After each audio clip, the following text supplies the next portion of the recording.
Hello YouTube world. I'm back to walk the track with a kettlebell. I was going on with a 25 pound kettlebells. I acclimated to it after a little while and it just got too light. So now I'm up to 35 pounds. And then the cool thing about this program is that once you go up weight, you can just reset back to zero. So you can just walk the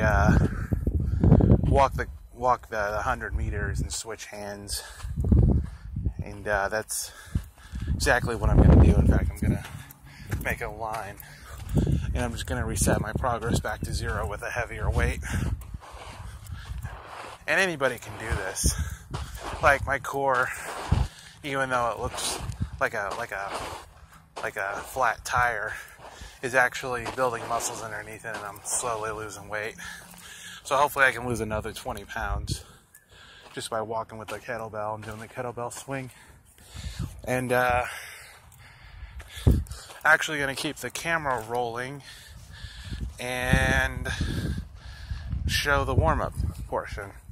I've been skipping the warm-up portion with the camera, just showing the later stuff, but with the 35 pounder I'll show it today. And you can see right here, just pulling down, and now I'm using more of my core to hold myself up. I don't have to try to twist my body in an odd direction to activate my core. And that was the issue with the 25 pounder, is I was having trouble getting core activation without walking so many miles, because I only have maybe an hour and a half to dedicate to exercise every day.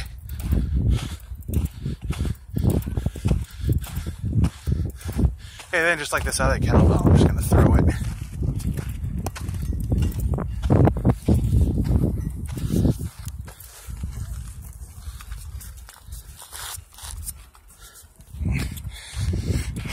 Just to beat it up and give it some character. And I'm just going to continue to walk with it.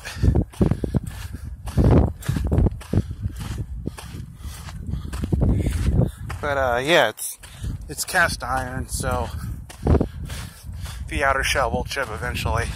And I wanted to have it that beat up look with character.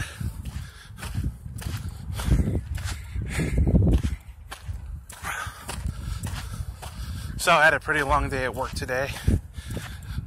Ended up cabling a courtroom. If you work in IT, then you most likely know what cabling is. That's just running everything so it looks neat and smooth, or cleaning up cables that are already there. The process itself, it's not terribly complicated, but when you're looking at dozens of cables running in each direction, trying to trace what each one does so you don't unplug the wrong cable, or you have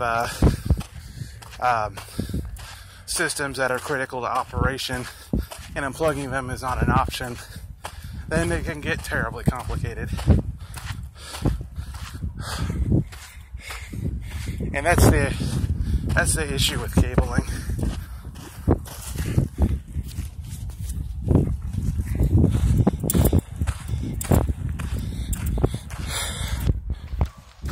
So the concept is not too hard. Personally, with cabling, I always leave mouse and keyboard free, uncabled, so users can have as much play with that as they can, so they can adjust everything, and then just cable everything else back, or tie it back, or do whatever you have to make it look neat. One of the rules of thumb with cabling is that data cables with data passing through them, any kind of data, not just Ethernet, and power cables must be separated. If you look at the old red 801, 802 A+ book, it says separate them by 6 inches, but if you don't have anchors, sometimes it's not possible.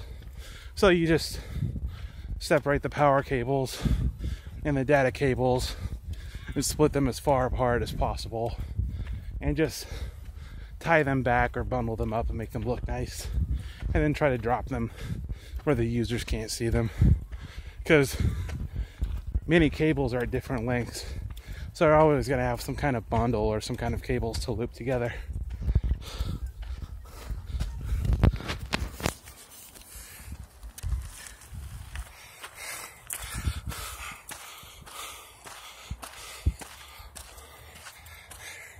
Let's see, what else did I do today?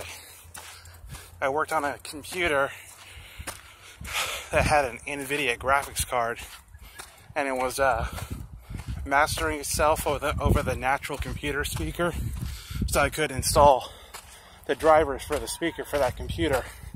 It was a DC 7900. Not terribly difficult to work with, but there's some yelling going on over there. But the primary issue was that the sound was trying to go through an HDMI cable that just wasn't present. The graphics card had 2 DVI cables running to monitors. DVI doesn't carry sound, only high quality video picture. So after a little while of fussing around with it, I managed to disable the HDMI sound component and attached a speaker, an external speaker, and it finally had sound. It also had sound with headphones, which was more important because the user was doing some online training.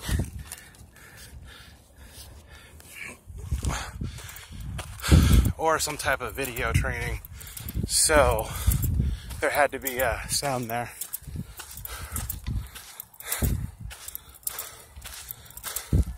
Let's see. After work, I went out and bought a new kettlebell, because the kettlebell I had was getting too light and it wasn't activating my core properly.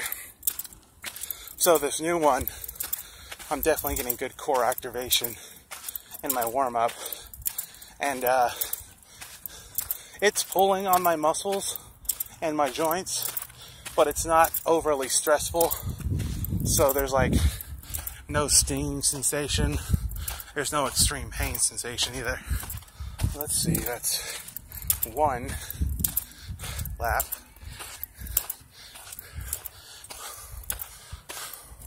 And then I practiced swing with the kettlebell at the sports shop to make sure it was right for me. And the weight and the swing and everything about it is right. It completely challenges my body correctly. And that's it for the warm-up introduction. I'll definitely get back to you guys when I do the swing.